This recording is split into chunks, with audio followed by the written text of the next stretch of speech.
जबरदस्त वाला booster revision है सर। एनपीओ और फाइनल अकाउंट्स ये तो आज ही रिवीजन होने वाला है। चलो मैं आपको बता देता हूं आज हम लोग क्या क्या चैप्टर्स का रिवीजन करने वाले हैं। मैं आपको बता देता हूं आज हम लोग क्या क्या चैप्टर्स का रिवीजन करने वाले हैं गाइस। जरूर एकदम तहलका मचा देना है। और मैं फिर से बोल दूं, यहां मैं कोई टाइम पास नहीं करने आया हूं। तुम अगर मेरे को अपना 60 टू 90 मिनट्स के बीच में खाली ये बूस्टर रिवीजन रहेगा। मैराथन सर 11 घंटा का मैराथन ऑलरेडी मेरा यूट्यूब पर अपलोडेड है। 11 आवर्स का मैराथन सीए फाउंडेशन अकाउंट्स का ऑलरेडी अपलोडेड है। मोस्ट वॉच्ड मैराथन है, ठीक है, मोस्ट वॉच्ड मैराथन है। उसका लिंक जो है वो सब आपको मिल जाएगा मेरे टेलीग्राम ग्रुप। याद रखना, फाउंडेशन वाले बच्चों के लिए एक्सक्लूसिव टेलीग्राम ग्रुप बनाया हुआ है, एक्सक्लूसिव टेलीग्राम ग्रुप, जिसमें फाउंडेशन के ऑल इंडिया स्टूडेंट्स है और आपस में डाउट्स वगैरह भी सॉल्व करते रहते हैं। एग्जाम टाइम में बड़ा काम आता है बेटा, एग्जाम समय में बड़ा काम आता है। तो जो फाउंडेशन का टेलीग्राम ग्रुप बनाया हुआ है जिसमें आपस में स्टूडेंट लोग ऑल ओवर इंडिया इंटरेक्ट कर सकते हैं, उसका लिंक जो है इसी चैट बॉक्स में पिन किया हुआ है, फटाफट उसको ज्वाइन कर लो।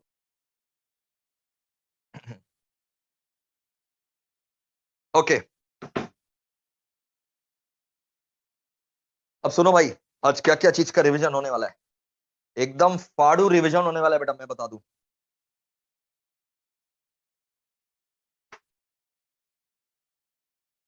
आज क्या क्या चीज का रिवीजन होने वाला है बेटा। ऐसे ही सीएमए फाउंडेशन वालों लोग के लिए भी बनाया हुआ है। उन लोग एमईपीएल सीएमए फाउंडेशन लिखेंगे तो मिल जाएगा, टेलीग्राम में जाकर के एमईपीएल सीएमए फाउंडेशन लिखेगा मिल जाएगा। और मेरी टीम अगर देख रही है तो उन लोग को भी लिंक दे दीजिए ना, नहीं तो मैं लास्ट में दे दूंगा। देखो भाई आज हम लोग किस ऑर्डर में क्या क्या चीज का रिवीजन करने वाले हैं।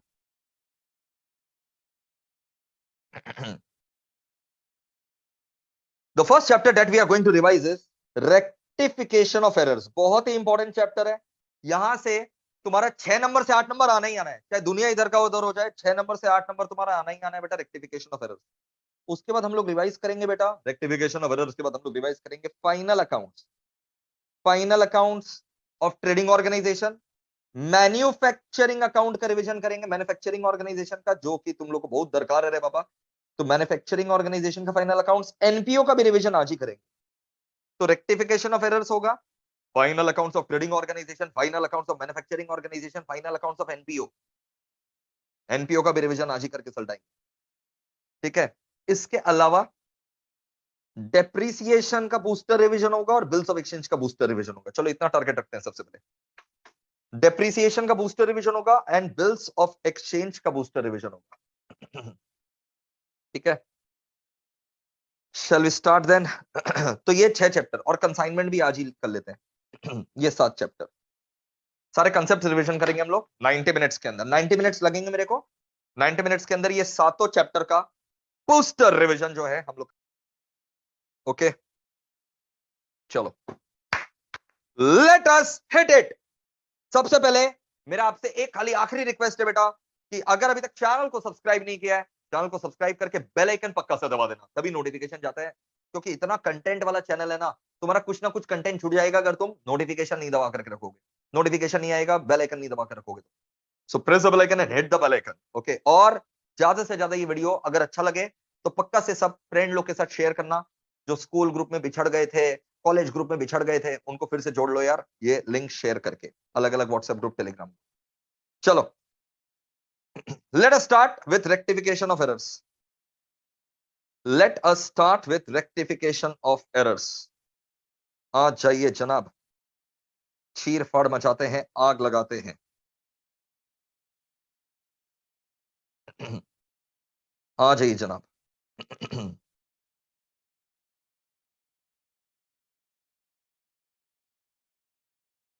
Let's hit it. Let us hit it. और आप टेलीग्राम ग्रुप ज्वाइन कर लीजिएगा जिसका लिंक ऊपर में पिन किया हुआ है। क्यों? क्योंकि टेलीग्राम ग्रुप ज्वाइन करोगे एग्जाम्स में बहुत फायदेमंद रहता है, एग्जाम में बहुत वो काम करेगा। और जो मैराथन देखना है, लास्ट मोमेंट पर जो मैराथन देखना है, बूस्टर रिवीजन देखना है, वो सबका link along with the notes मैं वहां पर भेजूंगा ताकि आपको सर्च नहीं करना पड़े। क्या इसे क्वेश्चन पूछा एमटीपी से? यस बिल्कुल पूछता भाग्यश्री, सब कुछ पूछता है। चलो let's rock boys and girls, जय माता दी, लेट्स रॉक।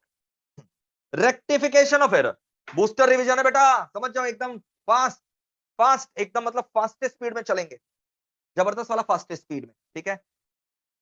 ये मैराथन नहीं है, बूस्टर रिवीजन है। 11 घंटा का मैराथन ऑलरेडी मेरा अकाउंट्स का अपलोड किया हुआ है यूट्यूब पे, सबसे ज्यादा वॉच मैराथन है। चलो, रेक्टिफिकेशन ऑफ एरर, पहले आप ये समझ लो कि एरर होता क्या है, रेक्टिफाई करेंगे बट पहले ये तो समझ लो एरर होता क्या है। बेटा एरर्स जो है ना, it can be of two types, errors can be divided into two type. एक होता है एरर ऑफ प्रिंसिपल, ये जो एरर ऑफ प्रिंसिपल होता है ना, ये होता है because of lack of accounting knowledge. Error of principle occurs because of the lack of accounting knowledge. So we are starting the revision with rectification of errors. First of all, let us understand what the error is. Booster revision एकदम rapid fire. Error of principle. Error of principle मतलब lack of accounting knowledge. जैसे furniture purchase किया, furniture अगर purchase किया तो entry होना चाहिए था furniture account debit to cash या बैंक। अकाउंटेंट साहब ने फर्नीचर परचेज किया ना, फर्नीचर डेबिट नहीं करके परचेज डेबिट कर दिया। क्या ये सिली मिस्टेक है? नहीं, ये सिली मिस्टेक नहीं है। उसको पता ही नहीं है कि फर्नीचर परचेस करने पर फर्नीचर डेबिट किया जाता है, उसको अकाउंट्स का ज्ञान नहीं है, इसलिए उसने ये एरर किया। इसको बोलते हैं एरर ऑफ प्रिंसिपल। वैसे हमारे बीच भी बहुत सारे महारथी लोग होंगे। फर्नीचर परचेज बाय, सुनो ना, furniture purchase by furniture dealer, furniture purchase by furniture dealer, furniture purchase by furniture dealer. बताओ क्या डेबिट होना चाहिए? फर्नीचर डेबिट होना चाहिए कि परचेज डेबिट होना चाहिए? मेरे को बताओ क्या डेबिट होना चाहिए? फटाफट मेरे को बताओ यार। पोल क्रिएट हो चुका है, जिन लोग पोल कर सक रहे हैं भाई पोल में पार्टिसिपेट करो। जिन लोग पोल में पार्टिसिपेट कर सक रहे हैं प्लीज पोल करके मेरे को वोट करके बताओ। स्पीड हो जाएगा ईशान, चिंता मत करो, फ्लो आने दो, 5 मिनट रुको, 5 मिनट में राजधानी से भी लंबा स्पीड हो जाएगा। Furniture purchase by furniture dealer, furniture purchase by furniture dealer, furniture is purchase by furniture dealer. तो डेबिट क्या होना चाहिए? फर्नीचर होना चाहिए कि परचेज होना चाहिए? Furniture is purchase by furniture dealer. तो क्या डेबिट होना चाहिए? फर्नीचर डेबिट होना चाहिए कि परचेज डेबिट होना चाहिए? Furniture is purchase by furniture dealer. Furniture dealer तो फर्नीचर खरीद रहा है बेचने की नीयत से, तो उसके लिए तो गुड्स है, सामान है, तो परचेज डेबिट होगा, परचेज डेबिट होगा। और ओ माय गॉड, 44% बच्चे गलत हैं, इसलिए बूस्टर रिवीजन बहुत दरकार है। अगर कुछ नहीं बोलेगा, बोलेगा फर्नीचर परचेज, तब तो भैया हम अपने बिजनेस के लिए यूज करने के लिए खरीदे, यूज करने के लिए। खाली फर्नीचर परचेज बोलता तो फर्नीचर डेबिट करते, लेकिन अगर पूरा लाइन बोल दिया फर्नीचर परचेज भैया फर्नीचर डीलर, तो वो तो बेचने के नियत से खरीदा, उसका वो सामान है, गुड्स है, तब परचेज डेबिट होगा, तब फर्नीचर डेबिट। तो ये होता है, ये सब गलती होता है, पता क्यों? जिसको अकाउंट्स नहीं आता, तो ये होता है error of principle, it occurs because of the lack of accounting knowledge. बाद बाकी जो एरर होता है वो क्लरिकल एरर होता है। अब क्लरिकल एरर 3 प्रकार के होते हैं, error of omission, commission, compensating. Clerical error can be of 3 types: error of omission, commission, and compensating error. Error of omission, commission, compensating error. Error of omission, error of commission, and compensating error. अब अगर हम लोग if we talk about error of omission, ठीक है, clerical error का बात करें, if we talk about error of omission, एक है omission, commission, and compensating error. सबसे पहले एरर ऑफ ओमिशन। अरे एरर ऑफ ओमिशन जो होता है ना, एरर ऑफ ओमिशन मतलब समझ में आ रहा है? कुछ एंट्री ओमिट हो गया, ये होता है कंप्लीट ओमिशन। और अगर लेजर पोस्टिंग करना भूल गए, ये होता है पार्शियल ओमिशन। एक एंट्री ही उड़ा दिए, एक एंट्री ही तुम जो है उड़ा दिए, पास करना भूल गए, ठीक है, ये होता है complete omission. So error of omission complete omission भी हो सकता है, जिसमें entry is not posted in the subsidiary books और the journal, entry is not passed rather, तो एंट्री पास नहीं किया जर्नल या सब्सिडरी बुक में, तो कंप्लीट ओमिशन है। अच्छा, कंप्लीट ओमिशन है तो ऑब्वियस बात है, कंप्लीट ओमिशन है तो डेबिट क्रेडिट दोनों कम हो गया, डेबिट क्रेडिट दोनों से उड़ गया, ट्रायल बैलेंस टैली होगा। हाँ, तभी तो बोलते हैं भले ही ट्रायल बैलेंस टैली हो गया, ठीक है, भले ही ट्रायल बैलेंस टैली हो गया, तो क्या तुम्हारा बुक सही है? नहीं, trial balance is only a prima facie evidence, trial balance is only a prima facie evidence that books are accurate, it is not a conclusive evidence. Trial balance का tally हो जाना conclusive evidence नहीं है कि your books are free from error. There may be errors, there may be errors which are not detected by trial balance. Trial balance tally हो जाएगा, ये सब errors है, फिर भी trial balance ये सब नहीं पकड़ सक रहा है। जैसे समझना तुम, error of principle, furniture debit कर या परचेज डेबिट कर, समझ, ट्रायल बैलेंस तो टैली होगा ही रे। वैसे कंप्लीट ओमिशन, ट्रायल बैलेंस तो टैली होगा ही, but does it mean that your books of accounts are correct? No, your books of accounts are error, erroneous. अच्छा, पार्शियल ओमिशन क्या होता है? कंप्लीट ओमिशन में तो एक एंट्री मारना भूल गए। पार्शियल ओमिशन क्या होता है यार? पार्शियल ओमिशन, पार्शियल ओमिशन मतलब भाई एंट्री तुम्हारे एक अकाउंट में पोस्टिंग नहीं की, एक अकाउंट में पोस्टिंग नहीं की। जैसे गुड्स परचेज फ्रॉम राम का एंट्री क्या होता है? गुड्स परचेज फ्रॉम राम का एंट्री होता है purchase to Ram it was not posted to the personal account, personal account मतलब राम के अकाउंट में, तो ये पार्शियल ओमिशन है। इसमें ट्रायल बैलेंस कहां से टैली होगा? तुम परचेज में पोस्टिंग कर दिया, राम ने नहीं किया, ट्रायल बैलेंस कहां से टैली होगा? क्लियर है सर? ये सब ऑब्जेक्टिव के लिए आ सकता है। एरर ऑफ प्रिंसिपल में ट्रायल बैलेंस टैली होता है, कंप्लीट ओमिशन में भी टैली होता है, पार्शियल ओमिशन में ट्रायल बैलेंस टैली नहीं होता। नेक्स्ट क्लेरिकल एरर होता है, पहले कंपेंसेटिंग एरर पढ़ ले, फिर एरर ऑफ कमीशन के 5 तो टाइप्स बताएंगे। पहले कंपेंसेटिंग एरर पढ़ लीजिए आप। कंपेंसेटिंग एरर मतलब क्या होता है बेटा? कंपेंसेटिंग एरर मतलब एक अकाउंट ज्यादा डेबिट हुआ, लेकिन पता है दूसरा अकाउंट जो है ना हम लोग ज्यादा क्रेडिट कर दिए, तो excess debit of one account gets nullified compensated by the excess credit of another account, या फिर under debit of another account. Excess debit nullify हो जाएगा एक्सेस क्रेडिट से या under debit of another account से, ये होता है कंपेंसेटिंग एरर। यहां पर भी ट्रायल बैलेंस टैली कर ही जाएगा क्योंकि तुम तो नलिफाई कर दिया एरर को। मक्खन सर, फिर एरर ऑफ कमीशन का अगर हम लोग बात करें बेटा, फटाफट फटाफट boys and girls, error of commission का अगर हम लोग बात करें, एरर ऑफ कमीशन का, if you talk about error of commission, error of commission में बेटा ये सब एरर हो सकता है। एरर ऑफ कमीशन में रॉन्ग अमाउंट लिख दिया तुम सब्सिडरी बुक्स में, गलत अमाउंट का रिकॉर्डिंग कर दिया, recording wrong amount in journal. जैसे परचेज फ्रॉम राम 500 हुआ था, तुमने 5000 लिख दिया। परचेज फ्रॉम राम 500 था, तुमने 5000 लिख दिया। तो परचेज टू राम 500 लिखना चाहिए था, लेकिन तुमने 5000 लिख दिया, तो यार गलत अमाउंट लिख दिया। तो ये भी तो एक एरर ऑफ क्या है? कमीशन है, writing wrong amount. Trial balance चली हो जाएगा क्योंकि डेबिट क्रेडिट दोनों ही गलत है।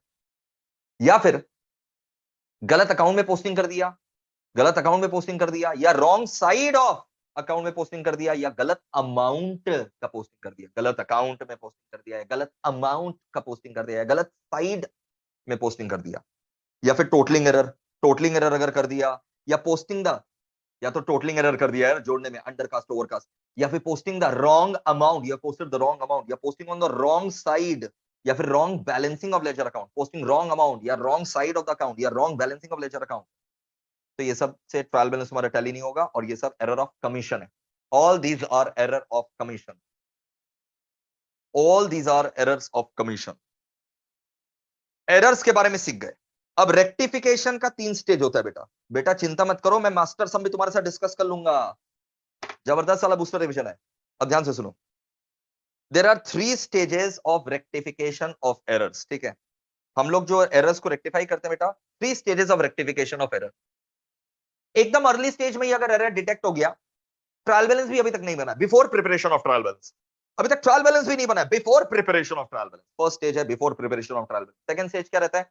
After trial balance before final account, after trial balance and before final account. Trial balance बन गया लेकिन अभी ट्रेडिंग पीएल बैलेंस शीट नहीं बना, बिफोर फाइनल अकाउंट। और लास्ट स्टेज है आफ्टर फाइनल अकाउंट, अगले साल में, पिछले साल का एरर अगले साल में डिस्कवर हुआ, ठीक है ना? तो after preparation of final account. तो 3 स्टेज है बेटा, 3 stages of rectification of error, before trial balance, एक after trial balance before final account, और एक आफ्टर फाइनल अकाउंट। एक मास्टर सम में आ जाओ, ये मास्टर सम कर लोगे तो तुम्हारे एग्जाम का सारा सम हो जाएगा, ये बात गारंटीड है। सर सर ये नोट्स कहां मिलेगा सर?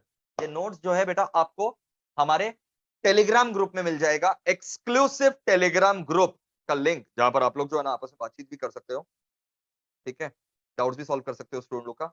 वो ऑलरेडी पिन किया हुआ है, ऑलरेडी पिन किया हुआ है, तो फटाफट उसको ज्वाइन कर लीजिए। चलो अब आ जाओ, ये सम से तुम्हारा पूरा रिवीजन हो जाएगा, ध्यान लगाना, ध्यान लगाइए, मेहरबान कदरदान ध्यान लगाइए।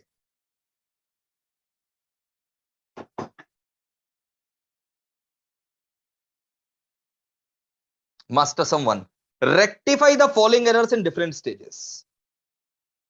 अलग अलग स्टेज पर बोला तुमको, एक एरर दे रहे हैं, इसको रेक्टिफाई कर, तीनों स्टेज में रेक्टिफाई करके दिखा कैसे होगा।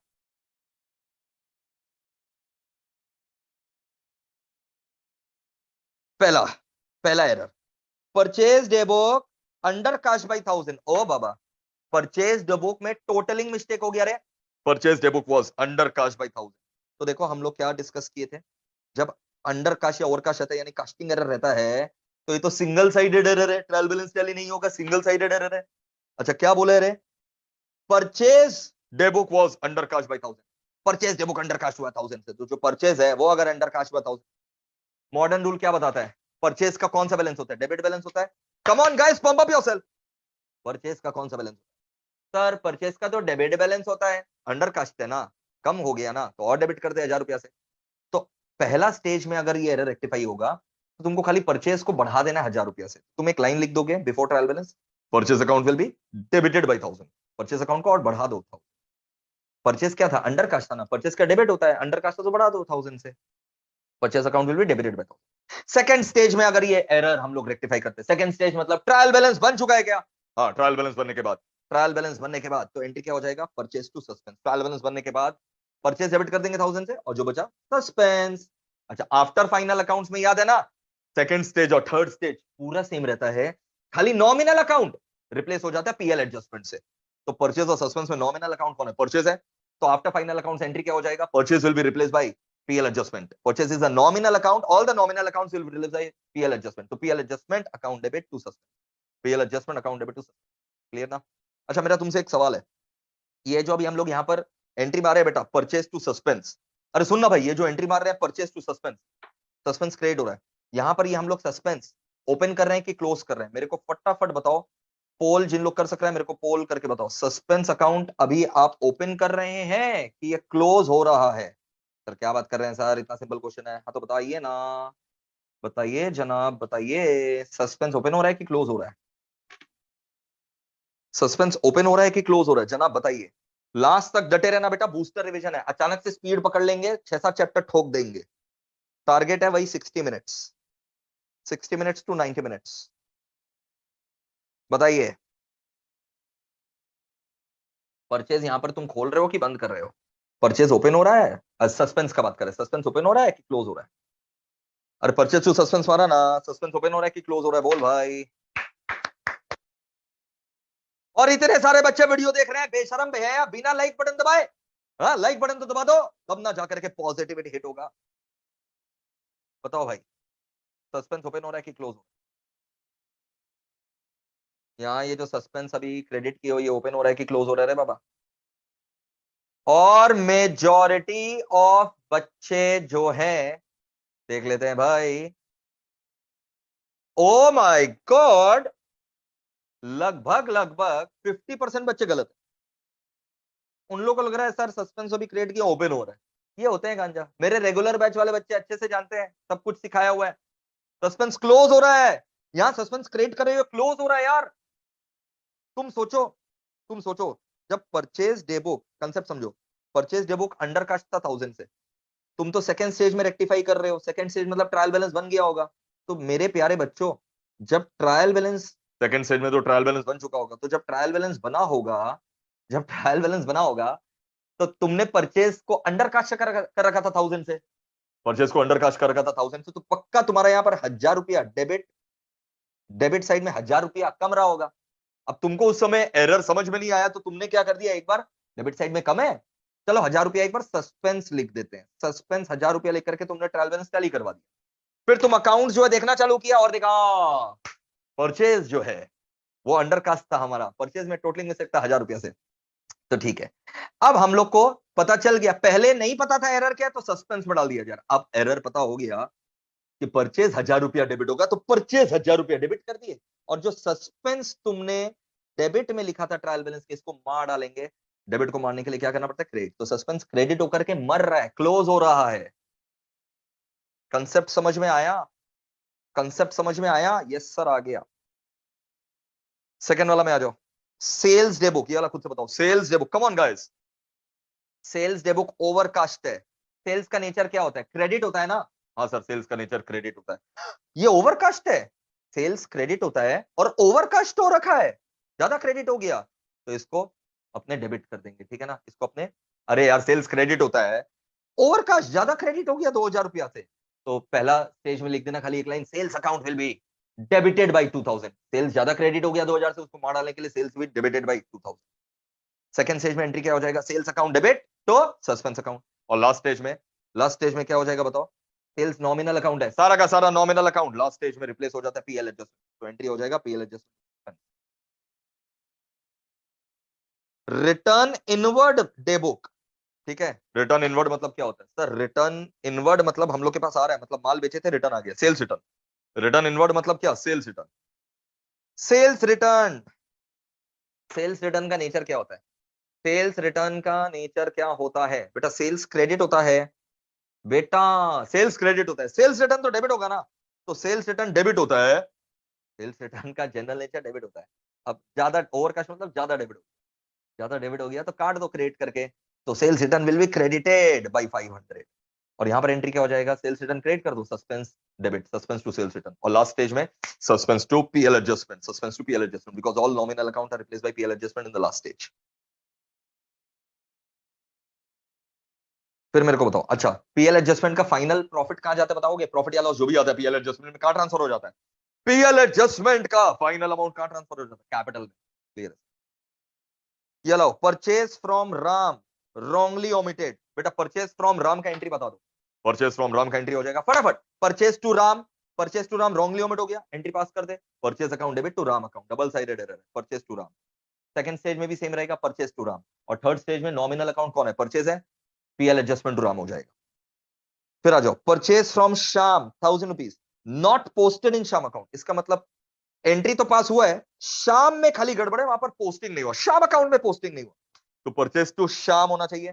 शाम को इन्होंने लेजर अकाउंट में क्रेडिट नहीं किया, तो शाम का लेजर अकाउंट में क्रेडिट नहीं हुआ, मतलब शाम अकाउंट को अपने को क्रेडिट करना है। फर्स्ट स्टेज में लिख देंगे शाम account will be credited bye 1000, शाम क्रेडिटेड बाय 1000। सेकंड स्टेज का एंट्री क्या हो जाएगा? सस्पेंस टू शाम। और लास्ट स्टेज में सस्पेंस टू शाम, क्योंकि कोई नॉमिनल अकाउंट था नहीं, तो सस्पेंस टू शाम, suspense. Purchase from Ghanshyam 1000 rupees. बेटा परचेज फ्रॉम घनश्याम कितना रुपया? 1000 रुपया ना। ए बताओ, परचेज फ्रॉम घनश्याम 1000 रुपया का एंट्री होगा, परचेज टू घनश्याम होना चाहिए 1000। रॉन्गली रिकॉर्डेड एज 100 है, रॉन्गली पोस्टेड नहीं, रॉन्गली रिकॉर्डेड, डबल साइडेड है। कितना? 100 ना, तो परचेज टू इन लोग घनश्याम कर दिया 100, और कर दे अभी 900।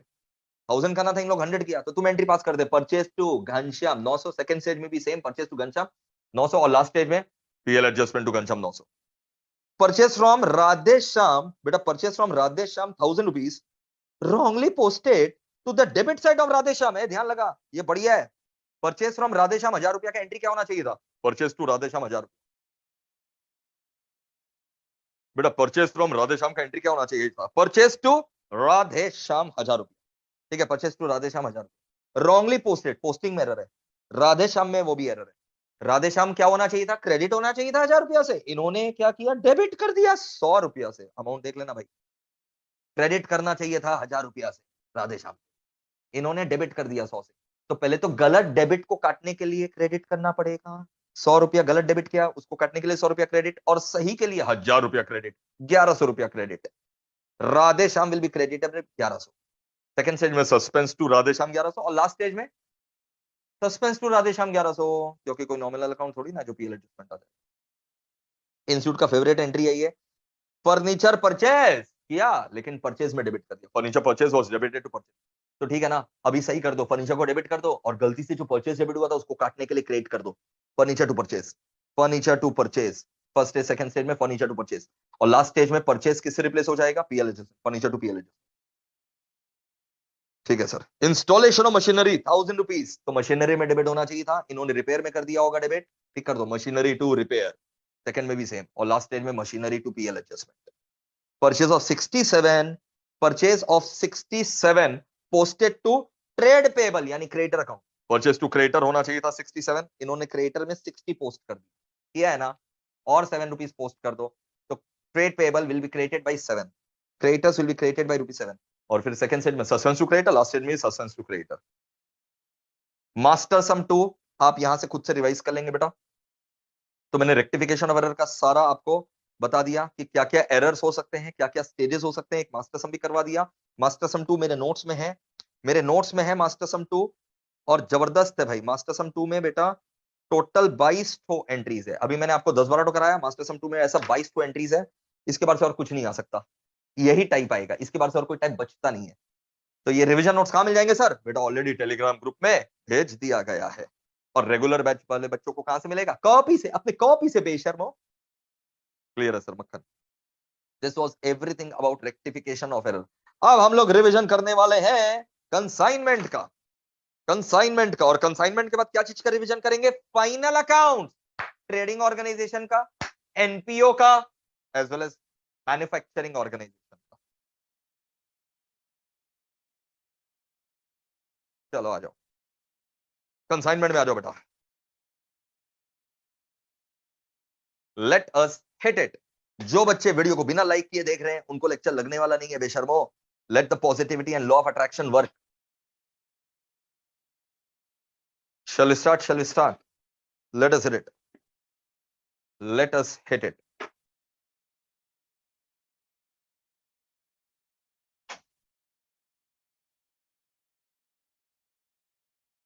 आ जाओ। कंसाइनमेंट क्या होता है? Consignment is a transaction, business transaction in which a person, consigner, sends the goods to another person known as consignee, his agent, to sell the goods on behalf of consigner for an agreed commission. So it's a business transaction between consigner and consignee. ये एक business transaction है consigner consignee के बीच में, in which consigner जो है ना sends the goods, consigner sends the goods to consignee, consigner sends the goods to consignee who sells them for an agreed commission, who sells them for an agreed commission. Consigner sends the goods to consignee who sells them for an agreed commission. Consignor और consignee के बीच में कैसा relation रहता है? Principal और agent का relation रहता है। प्रिंसिपल मतलब मालिक, ओनर, एंड एजेंट मतलब स्टाफ। रिलेशन बिटवीन कंसाइनर और कंसाइनी क्या है? ओनर एंड स्टाफ का, प्रिंसिपल एंड एजेंट। अब समझो, मान लो ओनर कलकत्ता में है, उसको अपना ऑल ओवर इंडिया गुड्स बेचना है। क्या वो खुद जाकर के ऑल ओवर इंडिया गुड्स बेच सकेगा? नहीं। तो मैं क्या करेगा? दिल्ली में, मुंबई में, पुणे में मैं एजेंट लोग को अपॉइंट करेगा। दिल्ली, मुंबई, पुणे में मैं एजेंट लोग को अपॉइंट करेगा और बोलेगा, look dude, I'm going to send you the goods from Calcutta to your place. Your duty will be just to sell them the customers. Just sell the goods to the customers. आपका जो भी खर्चा लगेगा ना, वो सारा खर्चा मेरा है, मैं आपको रिम्बर्स करूंगा। और जो भी रुपया आएगा ना आपका, आपके पास जो भी रुपया आएगा ना माल बेच करके, वो मैं ले भी लूंगा। तो उसको क्या मिलेगा? बाबूजी का ठुल्लू, कमीशन मिलेगा। आपको कमीशन देंगे, आपका जो भी खर्चा लगेगा मैं रिम्बर्स करेगा, आपके पास जो भी रुपया आएगा मैं ले लेगा, लेकिन आपको क्या मिलेगा? कमीशन मिलेगा सेल्स के ऊपर। Ordinary commission, del commission, special commission. Will talk about it at the end of the consignment. Consignee जो है ना, जो एजेंट है, वो अकाउंट सेल्स बेचता है। अकाउंट सेल एक डॉक्यूमेंट है जिसमें कितना वो सेल किया, किस रेट पर सेल किया, सब लिखा हुआ रहता है। कितना खर्चा किया वो भी लिखा हुआ रहता है। Consignee sends details of sales expenses, details of sales expenses in a statement called account sales. Sales account नहीं, अकाउंट सेल्स बोलते हैं। कंसाइनर मालिक है, मेन सारे अकाउंट उसी के बुक्स में बनेंगे। मालिक कौन है? कंसाइनर है। तो प्रॉफिट लॉस कौन निकालेगा? कंसाइनर निकालेगा। In the books of consignor following accounts are open. In the books of consignor following accounts are open. Consignment account बनेगा। कंसाइनमेंट अकाउंट क्या? नॉमिनल अकाउंट इन नेचर है। It's a nominal account in nature to compute the profit और loss on sale. So consignment account will be prepared to compute the profit और loss on sale. Nominal account in nature. Consignee account है। अरे यार, consignor अपने books में क्या बनाएगा? Consignor अपने बुक्स में बनाएगा कंसाइनमेंट अकाउंट, ताकि प्रॉफिट लॉस निकाल सके। कंसाइनी अकाउंट बनाया जाएगा। पर्सनल अकाउंट है, consignee account is a personal account, ताकि पता चल सके ना मेरे को कितना रुपया लेना है या देना है कंसाइनी से। कंसाइनमेंट डेटर अकाउंट बनाएंगे, अगर उधार में माल मैंने बेचा है, मेरा कंसाइनी ने उधार में माल बेचा है, क्रेडिट सेल किया है, तो मैं कंसाइनमेंट डेटर बनाऊंगा। लेकिन पता है, अगर मैं कंसाइनी को डेलकर कमीशन देता हूं ना, तो मैं कंसाइनमेंट डेटर नहीं बनाऊंगा, because I will be treating credit sale as cash sale if I am paying del credere commission. GSC account बनाएंगे, गुड्स एंड ऑन कंसाइनमेंट, ये भी नॉमिनल अकाउंट है। एबनॉर्मल लॉसेस अकाउंट बनाएंगे, ये भी नॉमिनल अकाउंट है। मक्खन सर, जबरदस्त, अद्भुत।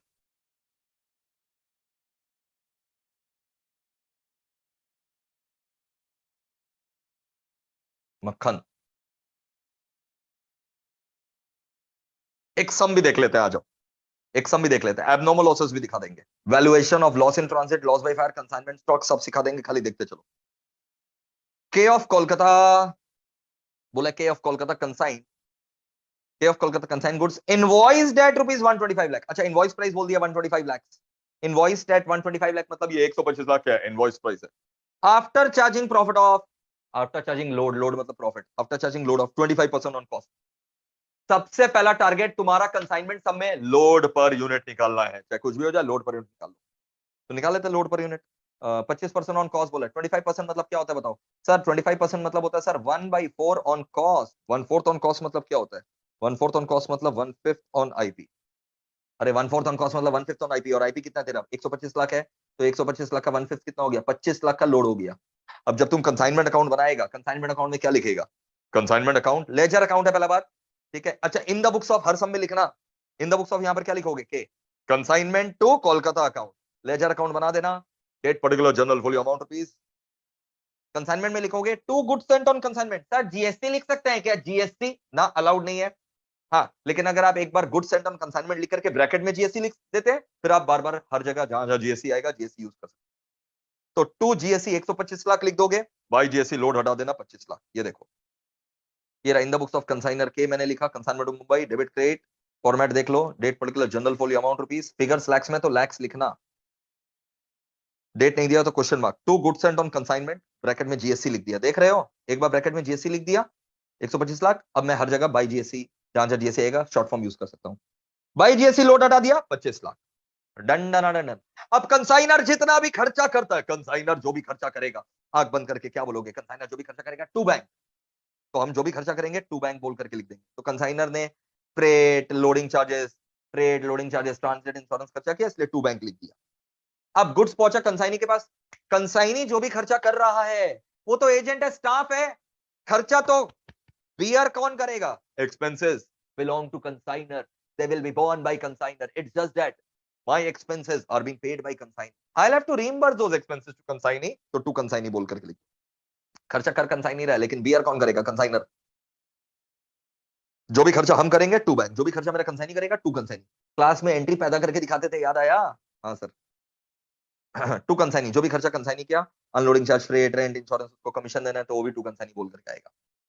एक चीज खाली याद रखना, अगर क्वेश्चन में लिखा हुआ है, बहुत ध्यान से सुनो बेटा, कान खोल करके, क्वेश्चन में अगर लिखा हुआ है कि आफ्टर, क्वेश्चन में मान लो अगर लिखा हुआ है after goods reach consignee's godown, after goods reach consignee's godown, consignee will bear the expenses, ऐसा नॉर्मली होता नहीं है, लेकिन अगर कंसाइनर कंसाइनी ऐसा कॉन्ट्रैक्ट किया है और क्वेश्चन में लिखा हुआ है after the goods reaches consignee's godown, consignee will bear all the expenses, after goods reach consignee's godown, consignee will bear all the expenses, तब तो कंसाइनी विल बियर मतलब उसी का खर्चा रहेगा, मतलब गोडाउन रेंट, गोडाउन इंश्योरेंस जो रहता है ना, जो हम लोग यहाँ लिखते हैं ना, godown rent, godown insurance, godown rent, godown insurance, वो फिर यहाँ पर नहीं लिखेंगे। क्यों? क्योंकि क्वेश्चन में बोला हुआ है bone by consignee, paid by consignee, तो अगर उसी का खर्चा था और वही पे किया, मेरे को क्या मतलब है, expenses if borne by consignee, paid by consignee, then consignor is not going to record it। समझ में आ गया सर?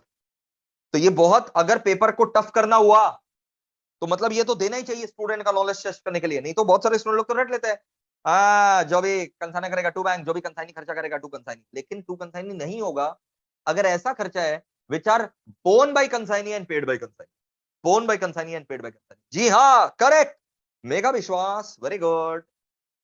मैथ का मेरा पहला सम में ये वाला गूगली था, तो मैंने रिवीजन करवा दिया भाई। यहां पर जो कंसाइनी का खर्चा होता है ना, डायरेक्ट खर्चा हो, इनडायरेक्ट खर्चा हो, सब आता है। अच्छा, गोडाउन में पहुंचने के पहले, गोडाउन में पहुंचने के पहले का खर्चा डायरेक्ट खर्चा है, गोडाउन में पहुंचने के बाद, कंसाइनी के गोडाउन में पहुंचने के बाद सारा खर्चा इनडायरेक्ट, यहां तो आएगा ही डायरेक्ट खर्चा, इनडायरेक्ट खर्चा। टू कंसाइनी में एक बार तो डायरेक्ट खर्चा इनडायरेक्ट खर्चा दोनों ही आएगा। कहां नहीं आएगा? गुड्स का वैल्यूएशन करते समय नहीं आएगा, कंसाइनमेंट स्टॉक का वैल्यूएशन करते समय, जब हम लोग गुड्स का वैल्यूएशन करते हैं, गुड्स का वैल्यूएशन में इनडायरेक्ट खर्चा नहीं आता, खाली डायरेक्ट खर्चा आता है, खाली डायरेक्ट खर्चा आता है, इनडायरेक्ट खर्चा नहीं आता गुड्स का वैल्यूएशन में। यहां तो आएगा ही डायरेक्ट खर्चा, इनडायरेक्ट खर्चा। क्लियर है सर? हाँ, क्वेश्चन में अगर लिख दिया कि गुड्स गोडाउन में पहुंचने के बाद कंसाइनी ही बियर करेगा, तब नहीं आएगा, तब बात अलग है। मक्खन, अब देख भाई, अब देख भाई, जो भी कंसाइनी माल बेचेगा है तो कंसाइनर का ही इनकम। हम, मेरा रुपया किसके पास पड़ा है सर? कंसाइनी बेचा तो उसी के पास रुपया पड़ा है, गला पकड़ ले पापी का, बाई कंसाइनी, कैश सेल। अच्छा, क्रेडिट सेल में मेरा रुपया किसके पास पड़ा है? कंसाइनमेंट डेटर के पास, गला पकड़ ले पापी का। तो कैश सेल में हम कंसाइनी से रुपया मांगेंगे और क्रेडिट सेल में हम कंसाइनमेंट डेटर से रुपया मांगेंगे। तो बैड डेट हो गया, तो यार बैड डेट हो गया तो तुम एंट्री बता बैड डेट का, बैड डेट का डिस्काउंट अलाउड का एंट्री क्या होता है? Bad debt discount allowed to consignment debtor. Nominal account कौन है? बैड डेट है, तो it will be replace by consignment, consignment to consignment, consignment के डेबिट में टू कंसाइनमेंट डेटर आ जाएगा, बैड डेट या डिस्काउंट अलाउड होगा। ठीक है सर। फाइनली जो भी बचता है प्रॉफिट या लॉस, वो या तो प्रॉफिट है तो 2PL, लॉस है तो by PL, 2PL by PL कर देना, profit on consignment, loss on मक्खन सर। अब देखो भाई, गुड्स का मैं वैल्यूएशन करना सिखा देता हूं, loss in transit, loss by fire and consignments का वैल्यूएशन।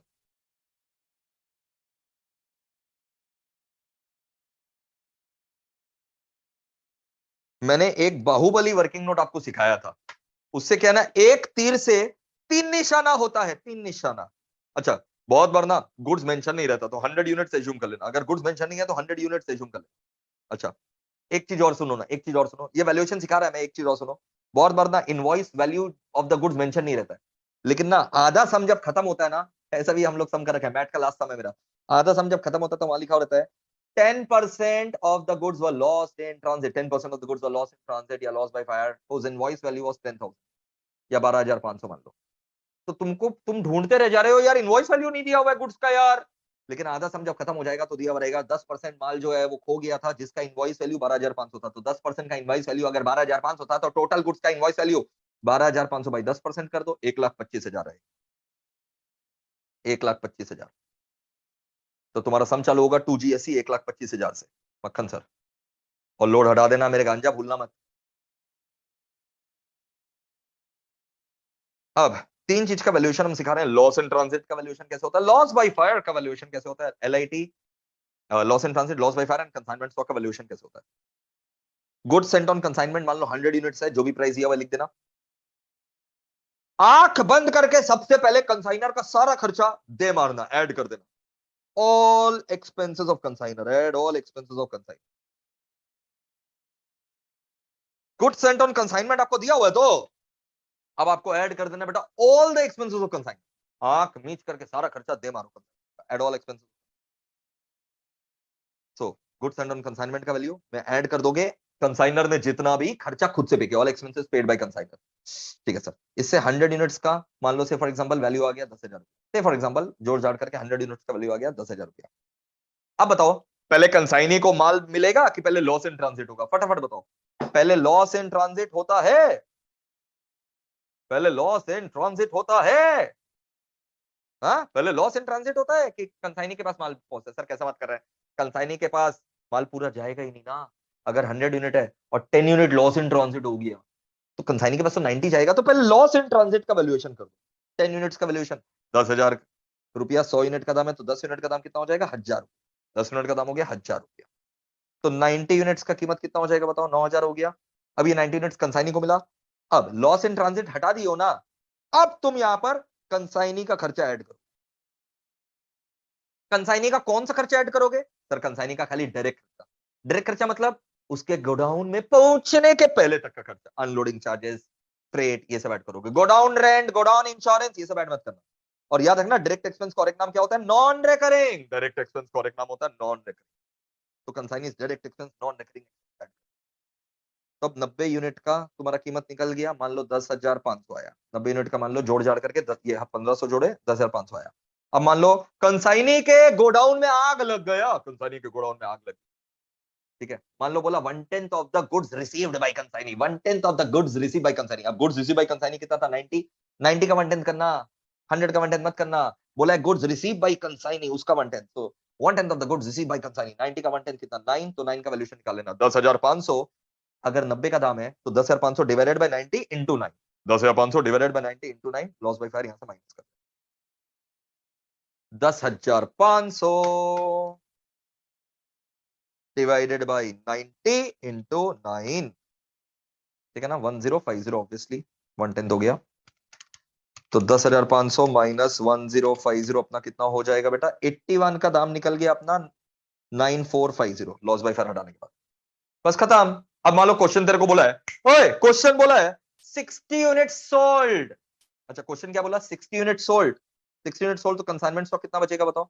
अगर 60 यूनिट सोल्ड है तो तुम्हारा कंसाइनमेंट स्टॉक कितना बचेगा, 21 यूनिट, 60 यूनिट बेच दिया तो 21 बचेगा, तो 9450 डिवाइडेड बाय 81 कर दो, 6 यूनिट सोल्ड तो 21 का वैल्यूएशन निकाल लो, 9450, 81 यूनिट्स का दाम था, 60 बेच दिया तो 21 यूनिट इंटू 21 करके निकाल ले, 9450 डिवाइडेड बाय 81 इंटू 21। मक्खन सर क्वेश्चन में अगर बोला 5 यूनिट नॉर्मल लॉस हो गया था, क्वेश्चन में अगर बोला 5 यूनिट नॉर्मल लॉस हो गया था, तो ना यहां से भी 5 लेस कर देना, यहां से भी 5 लेस कर देना, दोनों जगह से 5-5 लेस कर देना। अगर बोला है क्वेश्चन में 5 यूनिट नॉर्मल लॉस था तो लास्ट में भी जो 81 यूनिट बच रहा है, एक्चुअल में 5 नॉर्मल लॉस है तो हटा दे 76 कर, और यहां पर भी 16 करेगा, 5 यूनिट हर जगह से हटा देगा, उसका कोई अकाउंटिंग नहीं होता, सिखाया हुआ है नॉर्मल लॉस का कोई अकाउंटिंग नहीं होता, खाली it increases the value of good unit, it increases value of good unit, cost per unit good unit का बढ़ जाता है। क्लियर है सर, मक्खन एकदम अद्भुत, लाजवाब, ऑसम। टाइप्स ऑफ कमीशन देख लो बेटा, टाइप्स ऑफ कमीशन देख लो फटाफट, boys and girls types of commission देख लीजिए। और भाई अगर लेक्चर में मेरा मेहनत नजर आ रहा है तो प्लीज प्लीज प्लीज फटाफट, ये 1 मिनट लगेगा बेटा, 1 मिनट के अंदर जब तक मैं पानी पी रहा हूं, ये लिंक जो है ना हर ग्रुप में शेयर कर दो भाई। इससे तुम किसी का भला करोगे और तुम्हारा भी भला होगा, मार्क्स ज्यादा मिलेगा। बिकॉज अच्छाई किया हुआ जो है ना, अच्छाई किया हुआ कभी खाली नहीं जाता, ये मैं दिल से बोल रहा हूं। मेरे को क्या है भाई, मेरा तो ऐसे भी 2 मिलियन व्यूज जो एवरी मंथ है, 2 मिलियन व्यूज एवरी मंथ। जिसको अभी भी लगता है कि भाई ये व्यूज के लिए अगर मैं ये तुम्हारे लिए रिवीजन ले रहा हूं बेटा, तो बेटा मुंह जाकर के जो है ना धो लो अच्छे। मेहनत जाता है भाई मेरा। 1.5 घंटा का कीमत अब क्यों मुंह खुलवा रहे हो बेटा, क्यों मुंह खुलवा रहे हो? और मैं ऐसे भी यूट्यूब वीडियोस को मोनेटाइज नहीं करता, 1 रुपया यूट्यूब से नहीं कमाता। All the videos you will see on my channel are without ads.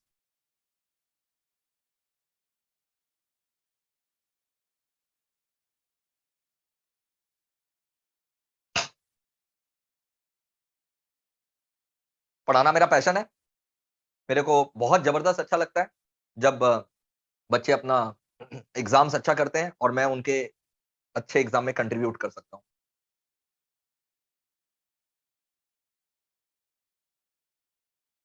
I cannot take it a bit slow today. जिन लोग स्लो का रिक्वेस्ट कर रहे हैं प्लीज, 11 घंटा का मेरा मैराथन डिवीजन डाला हुआ है, उसमें मैंने स्लो पढ़ाया है। 11 घंटा का मेरा अकाउंट्स का आप लोग का मैराथन डिवीजन डाला हुआ है, उसमें स्लो पढ़ाया है। अभी बूस्टर रिवीजन चल रहा है, मतलब निंजा को भी मैं फेल कर दूंगा, निंजा से भी स्पीड में जाऊंगा।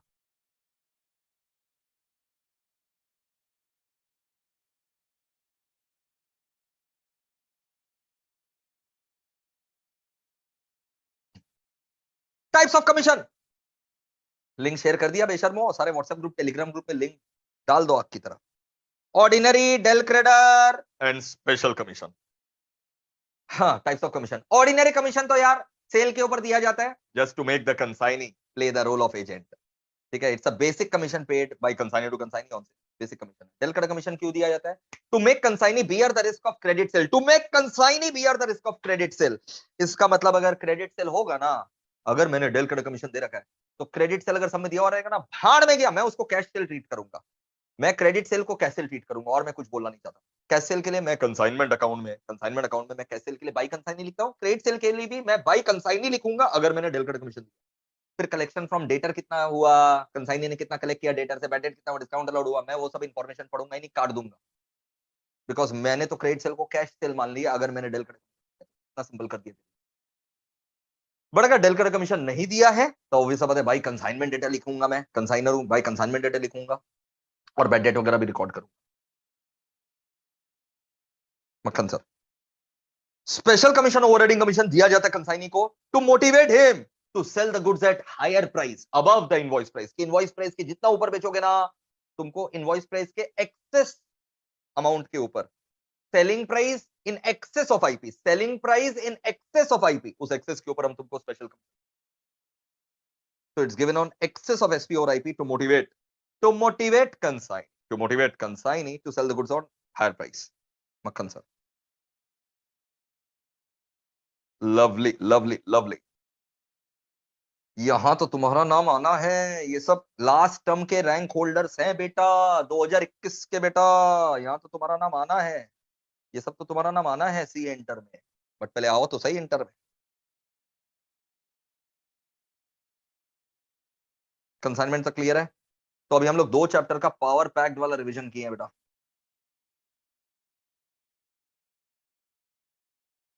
2 चैप्टर कौन सा, रेक्टिफिकेशन हो गया, कंसाइनमेंट हो गया। अब हम लोग क्या करने वाले हैं, फाइनल अकाउंट्स में आ जाओ। Let us come to final account. सबसे पहले एनपीओ से स्टार्ट कर रहे हैं। चला आ जा बेटा, आ जा बेटा, आ जा।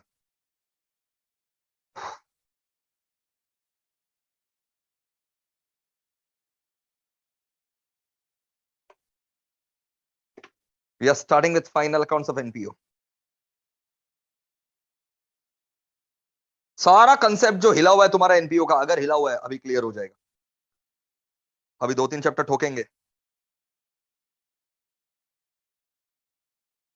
सार्थक बोल रहा है sir I regret that I have not taken tuition from you.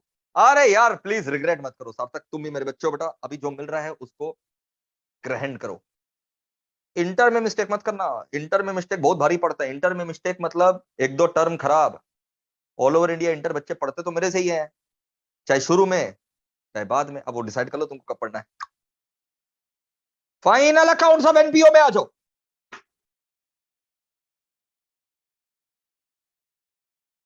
अरे बिल्कुल सही गौरव।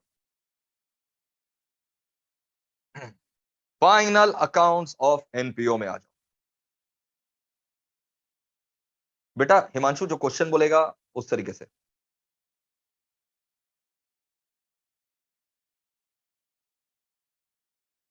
चलो आ जाओ सबके सब, मैं अभी कमेंट नहीं देख रहा हूं, आ जाओ। गांजा लोग चलो बेटा। Final accounts of NPO, non profit organisation का फाइनल अकाउंट्स मैं आपको बता दूं। फाइनल अकाउंट्स ऑफ एनपीओ के अंदर इनकम एक्सपेंडिचर बनता है, रिसिप्ट पेमेंट बनता है, बैलेंस शीट बनता है। बैलेंस शीट तो जैसे बनता है वैसे ही बनेगा। अब इनकम एक्सपेंडिचर रिसिप्ट पेमेंट कैसे बनता है वो सुनो। इनकम एंड एक्सपेंडिचर जो है ना, it is just like PL, it is exactly PL.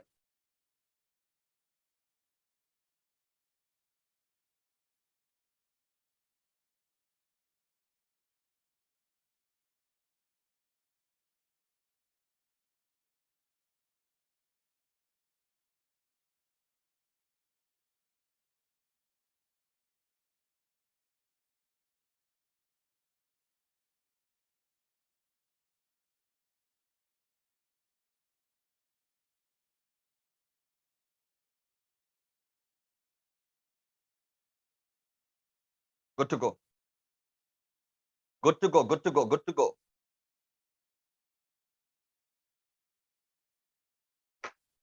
Final accounts of NPO बेटा, income expenditure receipt and payment and balance sheet. अब इनकम एंड एक्सपेंडिचर में आ जाओ। एग्जैक्टली पीएल है सर, एग्जैक्टली पीएल है मतलब सर बेटा पीएल में जैसे डेबिट साइड में आप पीएल का डेबिट साइड में खर्चा रिकॉर्ड करते हो ना, एक्सपेंडिचर, वो भी रेवेन्यू एक्सपेंडिचर। और पीएल का क्रेडिट साइड में आप रेवेन्यू इनकम रिकॉर्ड करते हो, वैसे इनकम एक्सपेंडिचर का डेबिट साइड में पूरा का पूरा रेवेन्यू एक्सपेंडिचर आएगा और क्रेडिट साइड में आपका पूरा का पूरा रेवेन्यू इनकम आएगा। फॉर्मेट कुछ इस प्रकार रहता है बेटा।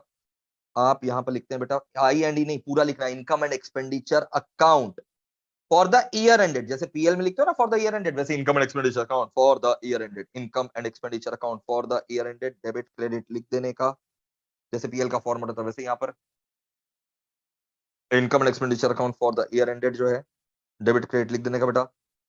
और बता दो बेटा क्या क्या कॉलम रहेगा, बताओ। डेबिट साइड में क्या लिखोगे बताओ, एक्सपेंडिचर, ठीक है ना, detail column, amount column. Credit side में क्या लिखोगे, इनकम और inner amount column, outer column, amount column. Clear है सर। तो ये हो गया बेटा आपका इनकम एंड एक्सपेंडिचर का फॉर्मेट। डेबिट साइड में सारा का सारा रेवेन्यू एक्सपेंडिचर, क्रेडिट साइड में सारा का सारा रेवेन्यू इनकम।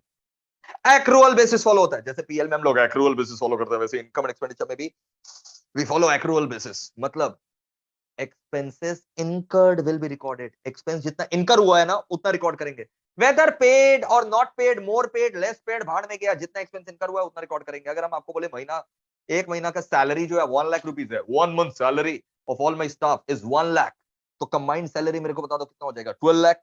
कंबाइंड सैलरी 12,00,000 लिख देना। भले ही हम 15 लाख दिए हो, भले ही हम 10 लाख दिए हो, 15 लाख दिए हैं तो 3 लाख प्रीपेड सैलरी हो गया, 10 लाख दिए हैं तो आउटस्टैंडिंग सैलरी 2 लाख हो गया, भले ही 0 दिए हैं तो आउटस्टैंडिंग सैलरी पूरा 12 लाख हो गया, बट इनकर तो 12 लाख ही हुआ।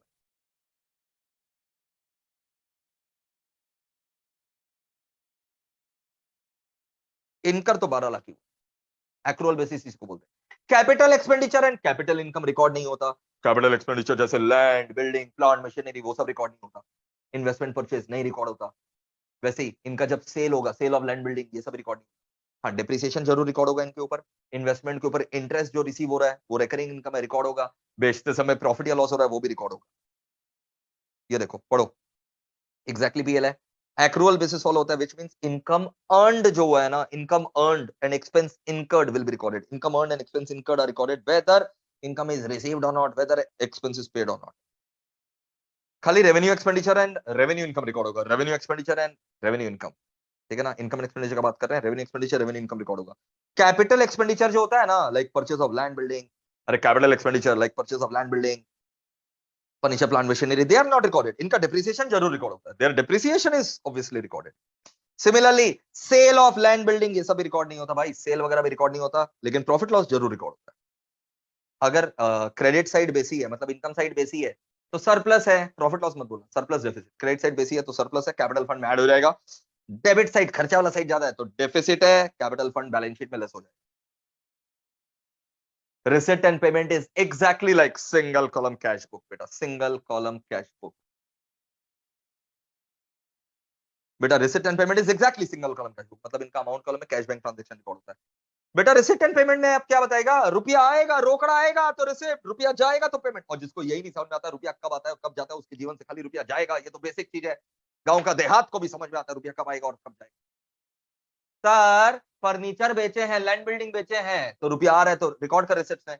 कहां से आ रहा है ये मत सोच, रेवेन्यू कैपिटल सब रिकॉर्ड होगा, रेवेन्यू आइटम कैपिटल आइटम सब रिकॉर्ड होगा। शर्त है रुपया आना चाहिए या रुपया जाना चाहिए। रुपया आएगा तो रिसिप्ट, रुपया जाएगा तो payment. Amount received amount paid are recorded, cash basis follow होता है। रेवेन्यू कैपिटल सारे ट्रांजैक्शन रिकॉर्ड होते हैं। इसका जो क्लोजिंग बैलेंस बचेगा, इनकम एक्सपेंडिचर का क्लोजिंग बैलेंस तो सरप्लस डेफिसिट था, रिसिप्ट पेमेंट का closing balance cash in hand and bank, its closing balance is closing cash and bank. Balance sheet जैसे नॉर्मल बनता है वैसे ही। सब्सक्रिप्शन को लेकर के मस्त एडजस्टमेंट है बेटा, आ जाओ सब्सक्रिप्शन लेकर के मस्त एडजस्टमेंट है, तुमको कभी जीवन में दिक्कत नहीं आएगा, फोकस करो। मान लो तुमको क्वेश्चन में दिया हुआ है subscription received in financial year 21-22 5 lakh. आपको क्वेश्चन में दिया हुआ है कि सब्सक्रिप्शन जो है ना रिसीव हुआ है in financial year 21-22 5 lakh rupees, तो ये तो रिसीप्ट दे दिया। अगर तुमको बोलेगा रिसिप्ट पेमेंट में कितना जाएगा तो आंख बंद करके बोल दो रे बाबा रिसिप्ट पेमेंट में कितना जाएगा, रिसिप्ट जाएगा 5 लाख रुपया रिसिप्ट। लेकिन अगर तुमको बोलेगा इनकम एक्सपेंडिचर में बताओ बाबा, इनकम एंड एक्सपेंडिचर में बताओ, सब्सक्रिप्शन रिसीव दे दिया 5 लाख, ये तो रिसिप्ट में चला गया। इनकम एक्सपेंडिचर में, इनकम तो एक्रूअल बेसिस के हिसाब से बुक होगा ना, आप रुक, तुमको अब कुछ एडजस्टमेंट दे रखा है। फाइनेंशियल ईयर 21-22 है, मतलब 1/4/21 से 31 मार्च 22 है, 1/4/21 से 31 मार्च 22, 1/4/21 से 31 मार्च 22, 1/4/21 से 31 मार्च 22, ठीक है। तुमको अब क्लोजिंग डेटा दे रखा है, देखो 31 मार्च 21 मतलब समझ में आता है लास्ट ईयर। अरे यार ये तो 21-22 है, मतलब 1/4/21 से 31 मार्च 22, 31 मार्च 22 मतलब करंट ईयर का क्लोजिंग, और 31 मार्च 21 मतलब लास्ट ईयर का क्लोजिंग, इस साल का ओपनिंग। तो इस साल का ओपनिंग दे रखा है और इस साल का क्लोजिंग दे रखा है।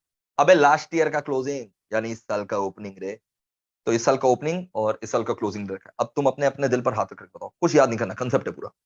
अगर हम बोल रहे हैं एक्रूड सब्सक्रिप्शन यानी आउटस्टैंडिंग सब्सक्रिप्शन, लास्ट ईयर का क्लोजिंग में ही अगर आउटस्टैंडिंग सब्सक्रिप्शन था, मतलब वो लास्ट ईयर का इनकम था, मिलना बाकी था, लेकिन इनकम तो लास्ट ईयर ही अर्न हो चुका था, खाली मिलना बाकी था।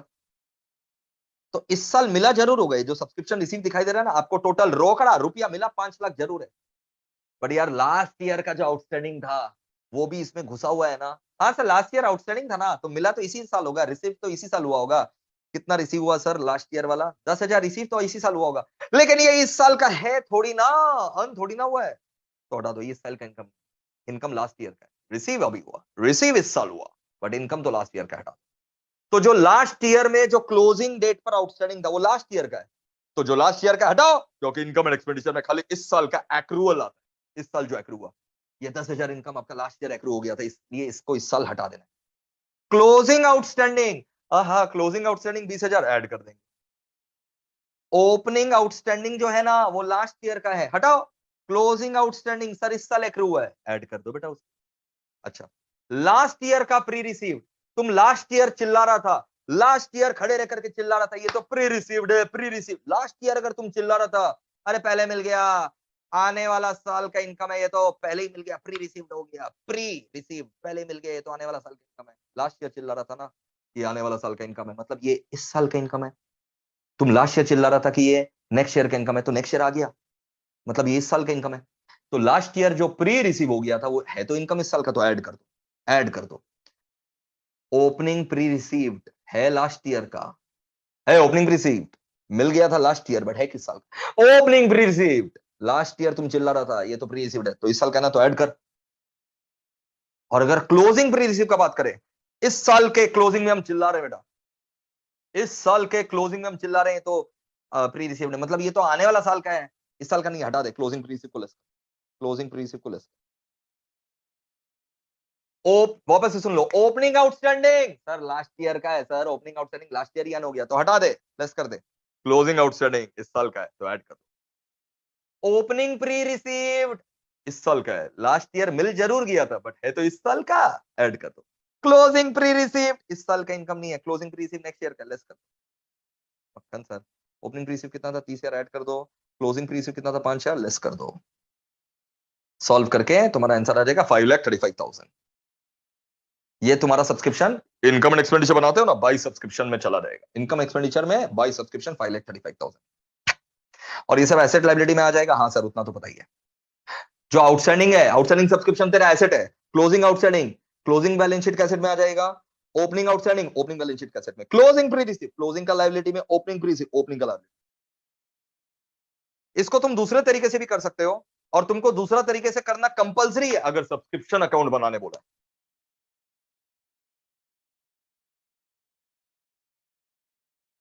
तुमको ये दूसरा तरीका भी है, सब्सक्रिप्शन अकाउंट खोल करके निकाल लो, और बनाना कंपलसरी है। अगर तेरे को बोल ही दिया भाई सब्सक्रिप्शन अकाउंट बना, तो सुन सुन भाड़ में गया सब, अगर अकाउंट बनाने बोलेगा ना सब्सक्रिप्शन अकाउंट या सैलरी अकाउंट, अपने दिल पर हाथ रख करके बोल सब्सक्रिप्शन तेरा इनकम है ना भाई।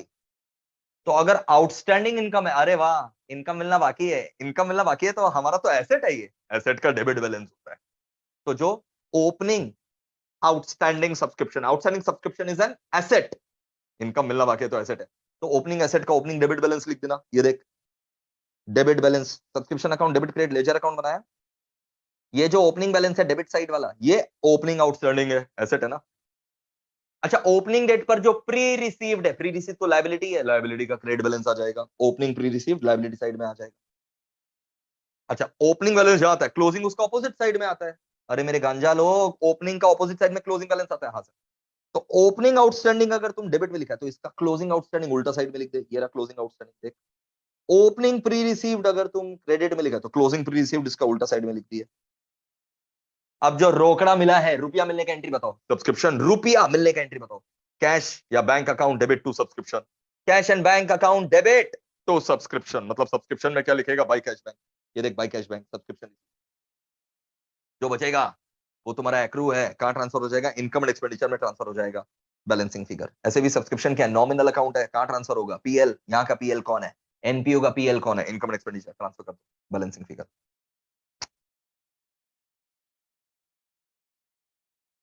मक्खन सर ऐसा सम आ जाए बेटा तो तुम्हारा बल्ले बल्ले रहता है, एग्जाम्पल 2 जैसा। मान लो तुमको दे दिया subscription receive 7 lakh, subscription receive 7 lakh दे दिया, तो रिसिप्ट में तो यही आएगा। लेकिन तुमको पूछा सब्सक्रिप्शन इनकम एक्सपेंडिचर में कितना जाएगा, और तुमको बोल दिया 1,000 मेंबर है, एनुअल सब्सक्रिप्शन 1,000 रुपया देता है, तब तो भाई बल्ले बल्ले है तेरा। अगर तेरे को क्वेश्चन बोल दिया भाई there are 1,000 members and each member is paying annual subscription of 1,000, भाई 1,000 मेंबर है, 1,000 मेंबर है, 1,000 मेंबर है, और एनुअल सब्सक्रिप्शन कितना रुपया है, ले तो एक्रूअल कंसेप्ट लगा दो। 1,000 मेंबर है और साल भर का एनुअल सब्सक्रिप्शन 1,000 रुपीज ईच है, तो 1,000 member multiplied by 1,000 rupees, 10 lakh रुपया इज आंसर जो इनकम में जाएगा एक्रूअल बेसिस पर। रिसीव कितना हुआ, 7 लाख रुपया रिसीव हुआ, इसका मतलब 10 लाख मिलना चाहिए था, खाली 7 लाख रुपया ही मिला है, तो 3 लाख रुपया आउटस्टैंडिंग सब्सक्रिप्शन एसेट में दिखा देना, और कोई एजम्पशन मत लेना। क्लोजिंग बैलेंस शीट का एसेट में 3 लाख। मक्खन सर जो ज्यादा दिमाग चला रहा है, सर ओपनिंग प्री रिसीव भी तो रह सकता है 3 लाख, इंस्टीट्यूट की एजम्पशन नहीं लेता, तो अब क्लोजिंग आउटस्टैंडिंग 3 लाख। ये समझ में आया, 1,000 मेंबर है, 1,000 रुपया दे रहा है, तो इनकम एक्सपेंडिचर में कितना जाएगा, 1,000 इंटू 1,000 10 लाख। क्वेश्चन में ना बहुत बार गूगली फेंक देता है, या एनुअल बोला था, अगर मंथली बोल देता तो, 1,000 रुपया मंथली बोल देता तो इंटू 12 कर देना एनुअल में कन्वर्ट करने के लिए, मंथली है ना तो 12 से मल्टीप्लाई करोगे तब ना एनुअल होगा, तो इंटू 12 कर देना एनुअल में convert. Clear, yes sir. Quarterly बोलेगा तो इंटू 4 कर देना, ये ध्यान रखना। क्लियर है सर। सर डोनेशन इनकम में बहुत दिक्कत होता है, आज के बाद दिक्कत नहीं आएगा। चल आ जा बेटा, ट्रीटमेंट ऑफ डोनेशन इनकम पढ़ो एक बार, ये जो चार्ट मैंने बना रखा है, ट्रीटमेंट ऑफ डोनेशन इनकम, फटाफट ये ट्रीटमेंट ऑफ डोनेशन इनकम को पढ़ो। अच्छा जिस तरीके से मैंने इनकम दिखाया ना इनकम एक्सपेंडिचर में, एक्सपेंस का भी सेम ही है, सेम रूल है एक्सपेंस का। जो एक्सपेंस पे किया अब उसे तुमको एक्रूअल निकालना है, तो ओपनिंग आउटस्टैंडिंग तो लास्ट ईयर का है, लेस कर देना, क्लोजिंग आउटस्टैंडिंग इस साल का ऐड कर देना, ओपनिंग प्रीपेड इस साल का ऐड कर देना, क्लोजिंग प्रीपेड हो रखा है तो नेक्स्ट ईयर का लेस, मतलब सेम तरीका है, पूरा एग्जैक्टली सेम है। ट्रीटमेंट ऑफ डोनेशन इनकम कृपया करके एक बार पढ़ लीजिए फटाफट। इसके बाद मैन्युफैक्चरिंग अकाउंट दिखाएंगे।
पढ़े?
डोनेशन अगर मिल रहा है भाई, ओ भाई, अगर डोनेशन मिल रहा है, कोई पर्पस मेंशन नहीं है। समझो कंसेप्ट, समझो बेटा, कंसेप्ट समझ जाओगे तो जीवन में कभी भूलोगे नहीं, दूसरों को भी पढ़ा सको। अगर डोनेशन रिसीव हुआ है और कोई पर्पस ही मेंशन नहीं है, तब मेरा जो ऑर्गेनाइजेशन है, जो डोनेशन रिसीव हुआ है, मैं क्या उससे रोजमर्रा का खर्चा नहीं कर सकता? बिल्कुल कर सकता हूं। तुमने कोई पर्पस बता नहीं है, ओ डोनर, ओ भाई डोनर, तुमने कोई पर्पस तो बताया नहीं, खाली डोनेशन दे दिया। मैं तो उसे डे टू डे एक्सपेंसेस का भी खर्चा कर सकता हूं अगर मेरे को दरकार होगा तो। क्लियर ना? तो भाई ये आप आराम से इनकम साइड में लिखें, बिल्कुल आपको इसको इनकम बुक करना, ठीक है ना? अब जैसे समझ मेरे बच्चे, ये रहा एक्सपेंडिचर और ये रहा इनकम, ठीक है? ये तो इनकम एक्सपेंडिचर ही तो है बेटा। तो मैं, मेरा सैलरी का खर्चा हो रहा है, रेंट का खर्चा हो रहा है, सैलरी रेंट, ये सब खर्चा जो हो रहा है बेटा, सैलरी रेंट, हम कहाँ से चुकाएंगे? जो डोनेशन मिला है, तो डोनेशन यहाँ लिख दो। तो मैच हो रहा है ना, यही डोनेशन हम सैलरी रेंट चुकाएंगे। आपने पर्पस बताया नहीं था इसलिए। तो if no purpose is mentioned, ये इनकम एंड एक्सपेंडिचर में आएगा। इनकम में आप बिल्कुल रिकॉर्ड करेंगे बाय डोनेशन। जनरल पर्पस बोल ही दिया है, सामने वाला बोल ही दिया है जनरल पर्पस, तो लो झमेला ही खत्म। तब तो हम बाय डोनेशन बिल्कुल रिकॉर्ड करेंगे। जनरल पर्पस मतलब डे टू डे खर्चा, तो भी इनकम एक्सपेंडिचर में आएगा। डोनेशन का पर्पस नहीं बोलेगा तो भी इनकम एक्सपेंडिचर, जनरल पर्पस बोलेगा तो भी इनकम आंसर।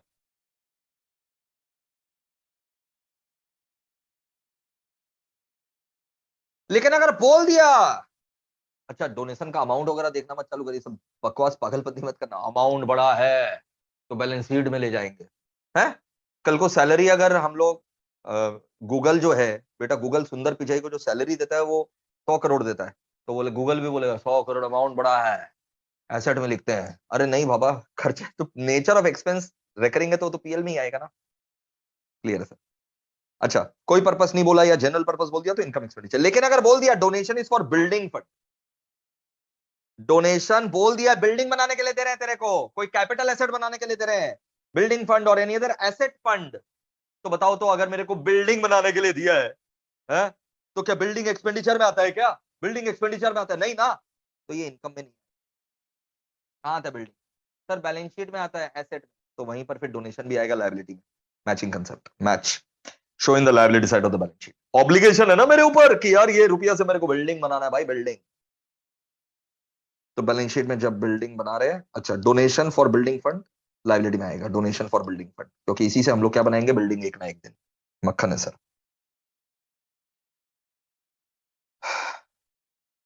एंट्रेंस फीस का क्या करना है सर? कुछ अगर नहीं बोलेगा एंट्रेंस फीस तो रेगुलर इनकम मान लेना, क्लब का रेगुलर इनकम मान लेना। सर एंट्रेंस फीस तो एक ही बार हम देते हैं। अरे तुम एक बार देते हो ना, लेकिन तुमरे जैसे तो मेरे यहाँ डेली आते हैं रे।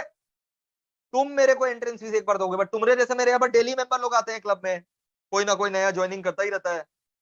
तो भाई हम लोग इनकम एक्सपेंडिचर रेकरिंग रेकरिंग है ना। तो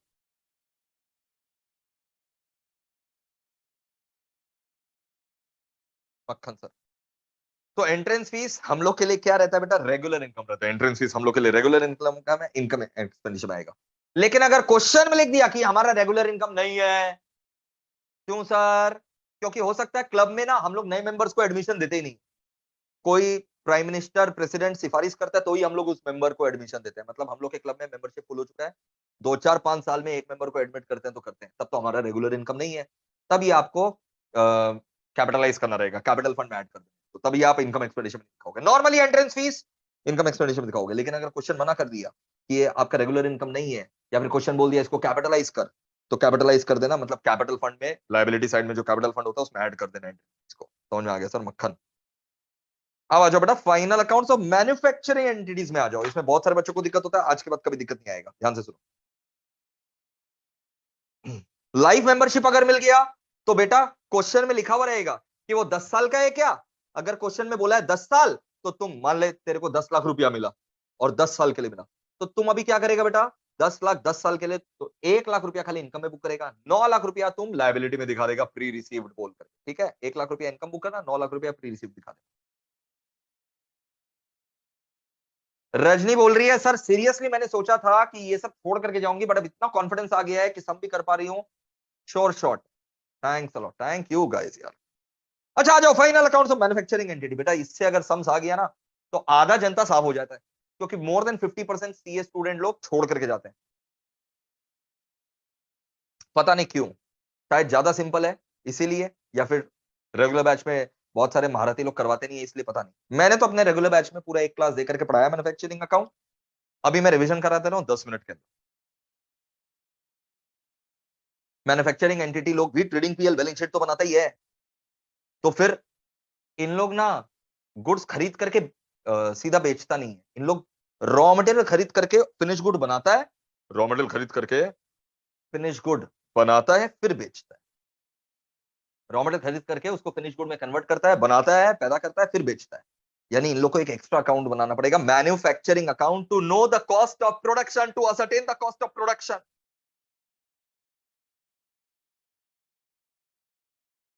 एक बच्चा बोला टाइम नहीं दिया तो, अरे मेरे गांजा क्यों नहीं देगा भाई, कुछ ना कुछ क्वेश्चन बोलेगा, क्वेश्चन का इंस्ट्रक्शन को फॉलो करना। तुम तो बोल रहे हो, तुम ऐसा बात कर रहे हो, एनपीओ का सम दे दिया, सॉल्व एनपीओ सम, प्रिपेयर इनकम एक्सपेंडिचर, और कोई डेटा नहीं दिया तो तुम मन से एज्यूम करके सारा डेटा लिख करके आ जाओगे। मैन्युफैक्चरिंग अकाउंट में आ जाओ बेटा। मैन्युफैक्चरिंग अकाउंट मैंने क्या बोला, क्यों बनाया जाता है? मैन्युफैक्चरर लोग बनाता है कॉस्ट ऑफ प्रोडक्शन निकालने के लिए, फिनिश गुड जो इन लोग गुड्स बना रहा है, फिनिश गुड्स बना रहा है, उसका कॉस्ट ऑफ प्रोडक्शन निकालने के लिए फिर इन लोग इसको ट्रेडिंग अकाउंट में ट्रांसफर कर देता है, और फिर तो trading account, PL account, balance sheet जैसे बनाते हो वैसे बना। फॉर्मेट ऑफ मैन्युफैक्चरिंग अकाउंट देख लो बेटा। Manufacturing account for the year ended रहेगा। सुनना, जैसे ट्रेडिंग अकाउंट में ओपनिंग स्टॉक, ट्रेडिंग अकाउंट जब बनाता है तुम लोग trading account, to opening stock of finish good, closing stock of finish good लिखता है ना, वहां फिनिश गुड का रहता है। यहां पर क्या रहेगा बेटा, डब्ल्यूआईपी का रहेगा, WIP, opening work in progress, closing work in progress, to opening WIP by closing WIP, to opening WIP and by closing WIP, to opening WIP and by closing WIP, याद रखना, opening work in progress and closing work in progress. अब सुन इधर, क्यों इसको यहां पर हम लोग रख रहे हैं अपने पास वर्क इन प्रोग्रेस को? अरे क्योंकि इसके ऊपर अभी काम होना बाकी है, आधा टेढ़ा बाका माल भेज देगा क्या ट्रेडिंग में? ट्रेडिंग में तो फिनिश गुड्स भेजेंगे ना, तो जो वर्क इन प्रोग्रेस बाकी है उसको यहां रख, तो to opening WIP and by closing WIP यही रहेगा। अच्छा, मैन्युफैक्चर करने के लिए तुमको क्या चाहिएगा, रॉ मटेरियल कंज्यूम्ड, परचेज नहीं, रॉ मटेरियल जितना हमने कंज्यूम किया। रॉ मटेरियल कंज्यूम कैसे निकालोगे, opening stock of raw material, देखो रॉ मटेरियल कंज्यूम कैसे निकालोगे, opening stock of raw material, अरे एनपीओ में भी तो कंजम्पशन निकालना सीखते हो, opening stock plus purchase minus closing stock, opening stock plus कर देना परचेज माइनस कर देना क्लोजिंग स्टॉक। ओपनिंग स्टॉक में परचेज जोड़ दोगे, क्लोजिंग स्टॉक लेस कर दोगे तो रॉ मटेरियल कंज्यूम्ड आ जाएगा।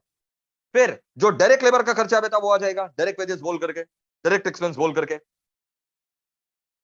Direct wages and direct expenses बोल करके आ जाएगा ना। क्लियर है सर? तो ओपनिंग डब्ल्यूआईपी लिख दिए, रॉ मटेरियल कंज्यूम्ड में opening stock of raw material plus purchase minus closing stock of raw material. Direct wages लिख डाले, डायरेक्ट एक्सपेंसेस। अच्छा क्वेश्चन ना कभी कभार ना इसको चार्जेबल एक्सपेंस भी बोल देता है, तो मिस मत करना। डायरेक्ट वेजेस डायरेक्ट एक्सपेंसेस लिख दिया। डायरेक्ट एक्सपेंसेस क्या होगा? रॉ मटेरियल लाने का खर्चा, carriage inward for raw material, raw material लाने का खर्चा। फैक्ट्री में जितना भी खर्चा हुआ है बेटा, मैन्युफैक्चरिंग अकाउंट में अभी तक 3 चीज सीखे, ओपनिंग डब्ल्यूआईपी क्लोजिंग डब्ल्यूआईपी लिख देने का, to raw material consume, direct wages direct expense also called chargeable expense.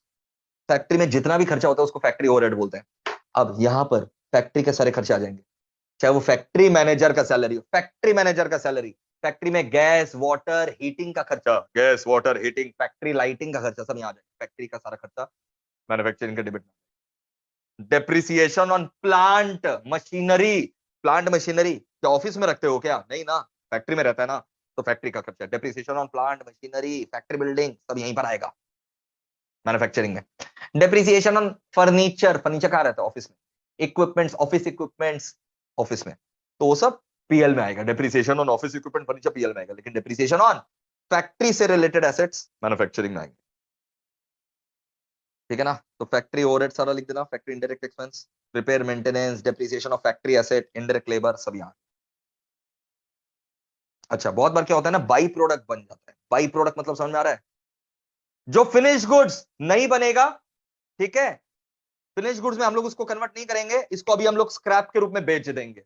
By product, main product नहीं है लेकिन बाई प्रोडक्ट है, उसको हम लोग रद्दी वाला को बुलाएंगे, रद्दी वाला उसको बेच देंगे। Sale of by product income है, मैन्युफैक्चरिंग के क्रेडिट साइड में रिकॉर्ड कर देना। It reduces the cost of raw material consumed. Sale of by product लिख देना। क्लोजिंग डब्ल्यूआईपी बता ही चुके हैं, हुर्रे हो गया। जो बचा वही हमारा कॉस्ट ऑफ प्रोडक्शन है, ट्रांसफर कर दो trading by cost of production, transfer to trading. अखन सर जबरदस्त, मजा आ गया बेटा। अगर आ गया मैन्युफैक्चरिंग अकाउंट अब कर लेना, ये फॉर्मेट बता दिया मैंने, क्लियर ना? अच्छा फाइनल अकाउंट्स देख लो बेटा, ट्रेडिंग ऑर्गेनाइजेशन लोग का फाइनल अकाउंट्स, ट्रेडिंग ऑर्गेनाइजेशन लोग का बेटा 2 मिनट लगेगा, एक बार खाली देख लो। मैन्युफैक्चरिंग एंटिटी का मैंने दिखा दिया। नॉन मैन्युफैक्चरिंग एंटिटी का क्या होगा बेटा? नॉन मैन्युफैक्चरिंग एंटिटी जो है इनकम स्टेटमेंट बनाते हैं, पोजिशनल स्टेटमेंट बनाते हैं। इनकम स्टेटमेंट में क्या बनाते हैं रे बाबा? इनकम स्टेटमेंट में ट्रेडिंग और पीएल बनाते हैं। ट्रेडिंग अकाउंट से ग्रॉस प्रॉफिट निकलता है और पीएल अकाउंट से नेट प्रॉफिट निकलता है, और बैलेंस शीट तो position of assets and liabilities दिखाता है। अब देख लो फॉर्मेट, एक बार देख लो बेटा, ट्रेडिंग एंड पीएल का एक बार फॉर्मेट मेरे साथ गो थ्रू कर लो बेटा।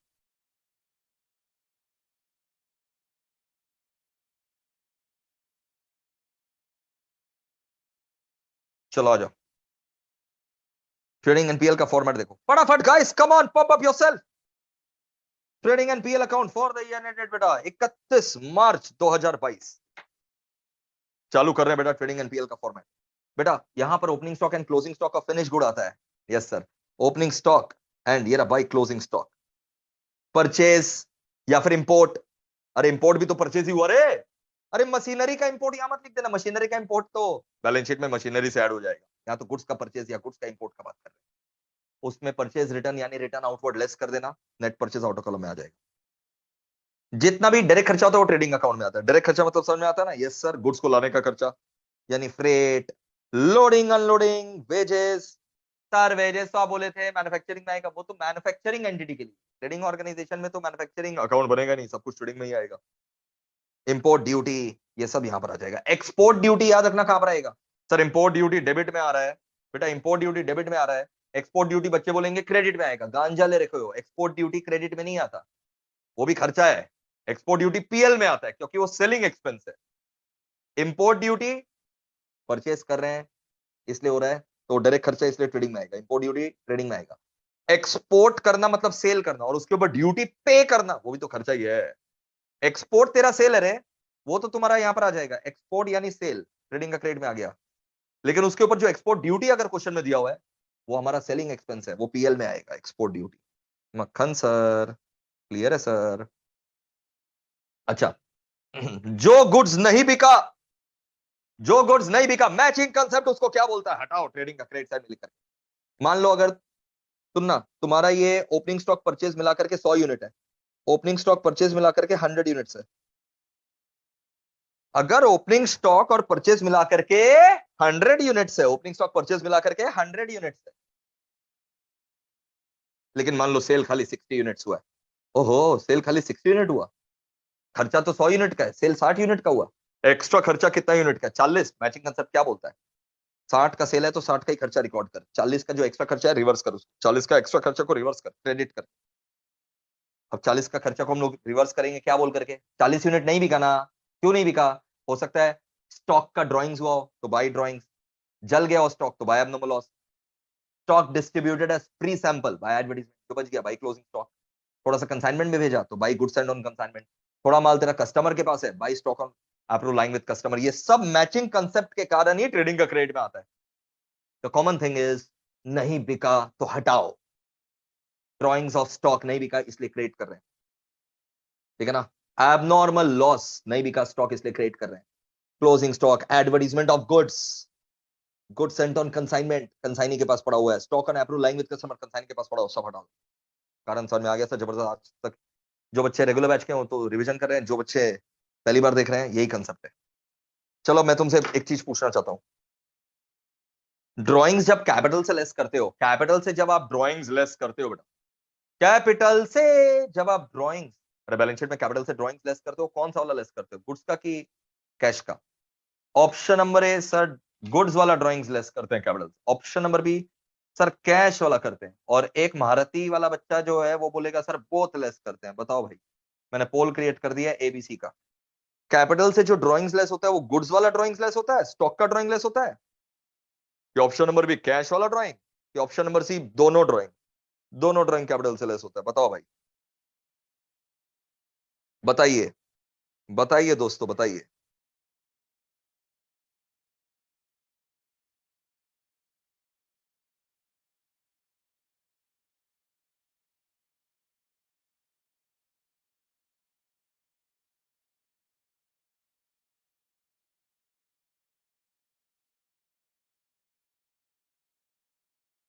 बताइए जनाब बताइए, पोल में पार्टिसिपेट करके बताओ यार फटाफट, 5 सेकंड दे रहा हूं मैं, पोल अभी बंद करो फटाफट, पोल में ए या बी या सी को क्लिक करो, कैपिटल से कौन सा ड्रॉइंग्स लेस होता है, गुड्स वाला, कैश वाला, कि बोथ?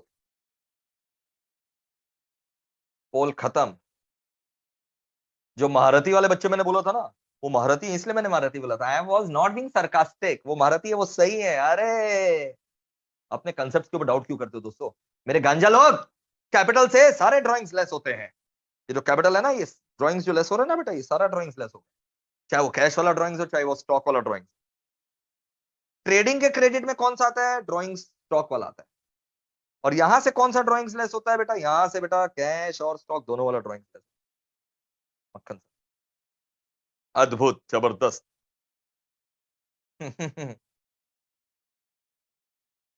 चला जाओ, ग्रॉस प्रॉफिट या ग्रॉस लॉस आएगा उसको अपने ब्रॉट डाउन कर देंगे।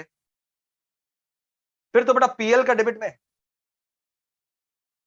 फिर तो बेटा पीएल का डेबिट में सारा इनडायरेक्ट एक्सपेंस एंड लॉस आ जाएगा, इनडायरेक्ट एक्सपेंस लॉस, एडवर्टीजमेंट, अरे कौन सा, स्टॉक वाला नहीं, नॉर्मल एडवर्टीजमेंट कैश वाला, rent paid, salary paid, office expense, ये सब एक्रोल बेसिस पर आता है, याद रखना। जैसे एनपीओ में एक्रोल होता है वैसे यहाँ पर भी एक्रोल होता है, डिप्रिसिएशन। एबनॉर्मल लॉस, सुनना एबनॉर्मल लॉस का कहानी, तुम यहाँ पर मान ले तेरा स्टॉक जला था, तेरा स्टॉक जला था, बाय एबनॉर्मल लॉस यहाँ रिकॉर्ड किया था, कॉस्ट पर तुमने बाय एबनॉर्मल लॉस कॉस्ट पर रिकॉर्ड किया, 10 लाख रुपया, 1 लाख रुपया इंश्योरेंस क्लेम मिल गया। बाय एबनॉर्मल लॉस एक बार तो तुम ट्रेडिंग का क्रेडिट साइड में कॉस्ट पर रिकॉर्ड कर दिया 10 लाख, अब 1 लाख रुपया मिल गया तो नेट में कितना हुआ? 9 लाख, तो पीएल में 9 लाख क्लोज होगा, टू एबनॉर्मल लॉस 9 लाख आएगा। इंटरेस्ट जो हम लोग को चुकाना पड़ता है लोन के ऊपर वो भी यहाँ पर आ जाएगा, लॉस बेचते समय फिक्स्ड एसेट इन्वेस्टमेंट के ऊपर कोई लॉस हुआ वो भी आ जाएगा, बेड डिस्काउंट अलॉट सब यहाँ पर आएगा। इनडायरेक्ट इनकम एंड गेन, जितना भी इनडायरेक्ट इनकम एंड गेन है बेटा, सारा का सारा इनडायरेक्ट इनकम एंड गेन तुम्हारा पीएल का क्रेडिट में आ जाएगा, चाहे वो interest on investment, provident sale of fixed asset, commission receive, discount. Provision के बारे में सुन लो बेटा, पीबीडीडी के बारे में, जो तुमको ट्रायल बैलेंस में पीबीडीडी दिया हुआ रहता है, मतलब पिछले साल का पीबीडीडी, वो पिछले साल का पीबीडीडी है, पीबीडीडी लायबिलिटी होता है ना, अब वो राइट बैक कर दो, लायबिलिटी राइट बैक कर दो, वो प्रोविजन का दरकार नहीं है, तो बाई पीबीडीडी, ये ओल्ड वाला प्रोविजन हो गया बाई। और क्वेश्चन में बोलेगा ना कि अब 5% बनाओ पीबीडीडी, वो नया प्रोविजन है, वो तुम पीएल का डेबिट साइड में लिख देगा 2 पीवीडी बोल, ये नया वाला है। और यही पूरा का पूरा पीवीडी तुम बैलेंस शीट में डेटर से नेट ऑफ करके दिखाता है फॉर बेटर। बैलेंस शीट में डेटर कॉलम से बैलेंस शीट में डेटर का फिगर से नया वाला पीवीडी पूरा लेस करके दिखाता है। डेप्रिसिएशन क्या होता है? Reduction in the value of property plant equipment. क्यों? ओकेजन यानी cause by, depreciation is reduction in the value of property plant equipment, occasion यानी cause by physical wear and tear के कारण, physical wear and tear, obsolescence and efflux of time. It is caused by physical wear and tear, obsolescence and efflux of time. Reasons of charging depreciation exam में theory पूछ सकता है। To know the cost of production, cost of production निकालने के लिए, correct profit loss निकालने के लिए, कॉस्ट ऑफ प्रोडक्शन निकालने के लिए, करेक्ट प्रॉफिट लॉस निकालने के लिए, to know when to replace the asset and to know the exact value of asset and time of replacement of asset. Accounting for depreciation AS6 remove हो चुका है, AS10 है, AS10। प्रॉपर्टी प्लांट इक्विपमेंट क्या होता है? Tangible asset होता है बेटा। प्रॉपर्टी प्लांट इक्विपमेंट, पीपीई क्या है? पीपीई टेंजिबल एसेट है। एनपीओ का रिवीजन कल ही हुआ था गौरव, एक बार फटाफट चेक कर लेना। Property plant equipment tangible asset होता है which is held by the organisation for या तो प्रोडक्शन सप्लाई ऑफ गुड्स और सर्विसेज। यूजफुल लाइफ इसका 12 महीना से ज्यादा है, इनफाइनाइट नहीं है जैसे लैंड, समझ में आया? तो उसके ऊपर डिप्रिसिएशन चार्ज नहीं होगा। 12 महीना से ज्यादा होना चाहिए यूजफुल लाइफ, फिर डिप्रिसिएशन चार्ज होगा, बट इनफाइनाइट नहीं होना चाहिए। ये बहुत लोगों को नहीं पता है भाई, मैं आपको बता दूं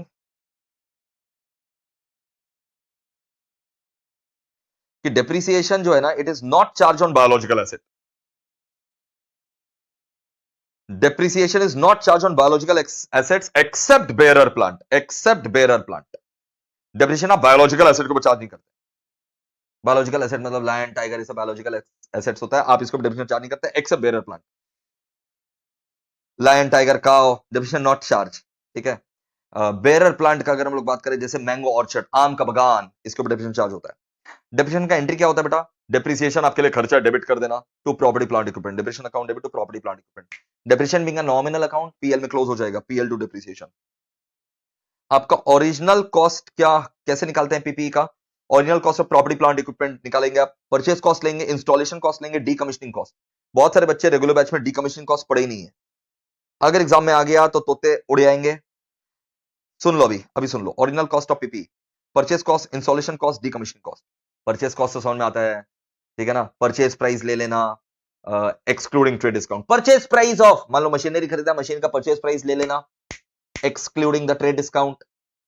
एंड ड्यूटीज एंड टैक्सेस भी उसके अंदर आएगा, बट जो रिफंडेबल है ना, जो ड्यूटी एंड टैक्सेस तेरे को रिफंड होने वाला है वो मत लेना। Non refundable duties and taxes जो एक्चुअल में मेरा खर्चा है वो इसमें जोड़ना। तो purchase price excluding trade discount and purchase price excluding minus का trade discount and refundable duties and taxes को भी हटा। क्लियर है सर? फिर इंस्टॉलेशन कॉस्ट जो हम लोग एसेट को ready to put to use करने के लिए प्रेजेंट शेप एंड लोकेशन में लगाने के लिए करते हैं, जैसे इंस्टॉलेशन, ठीक है, carriage inward for machinery, wages paid for installation, carriage inward for machinery, trial run का खर्चा, ये सब आ जाएगा। डीकमीशन कॉस्ट, भाई इंस्टॉल किए हो तो कभी ना कभी, आज से 5 साल इसका यूजफुल है तो 5 साल बाद इसको उखाड़ करके फेंकोगे भी तो उसका भी तो पैसा लगता है। एसी तुम देखोगे जब एसी वालों को बुलाते होगे, इंस्टॉल करने का भी लगता है, और अगर तुम्हारा पुराना एसी खोल रहा है उसका अनइंस्टॉलेशन कॉस्ट भी वो लेता है, उसी को डीकमीशनिंग कॉस्ट बोलते हैं। एस्टिमेटेड कॉस्ट ऑफ अनइंस्टॉलेशन, वो भी ओरिजिनल कॉस्ट का हिस्सा, वो भी जुड़ेगा। ये वाला एग्जांपल देख लो एक तो, ओरिजिनल कॉस्ट कैसे निकाला जाए। Compute original cost from the following details. तुमने मशीनरी इंपोर्ट किया 20 लाख, 20 लाख ले लो भाई, परचेस कॉस्ट के अंदर 20 लाख आ जाएगा। इंपोर्ट ड्यूटी पे किया 5 lakh, out of it 60% refundable है, तो 60% रिफंडेबल मत लेना, 40% लेना। 5 लाख का 40% 2 लाख ले लो भाई। कैरेज 1 लाख लेंगे, वेजेस फॉर इंस्टॉलेशन 2 लाख लेंगे, क्योंकि ये सब इंस्टॉलेशन कॉस्ट है तुम्हारा, ठीक है, रेडी टू पुट यूज करने के लिए। ट्रायल रन 3 लाख लेंगे। सर्विसिंग कॉस्ट वो तो भाई रेडी टू पुट यूज होने के बाद वो नहीं लेंगे। Present value of D commissioning cost, हाँ ये लेंगे ना भाई, 2 लाख जोड़ दो, सबको जोड़ करके जो आंसर आ रहा है तुम्हारा 30 lakh. This is original cost of PP. Various methods of charging depreciation आपको ऑलरेडी पता है, डिफरेंट मेथड्स, मैं उसके अंदर नहीं जाना चाहता। मैंने ओरिजिनल कॉस्ट बता दिया है, डेप्रिसिएशन का फंडा आपको बता दिया है, ठीक है, और ये रिवीजन नोट्स भी आपके पास है, एक बार इसको गो थ्रू कर लेना अगर अभी तक आपने गो थ्रू नहीं किया है तो। ये था बूस्टर रिवीजन।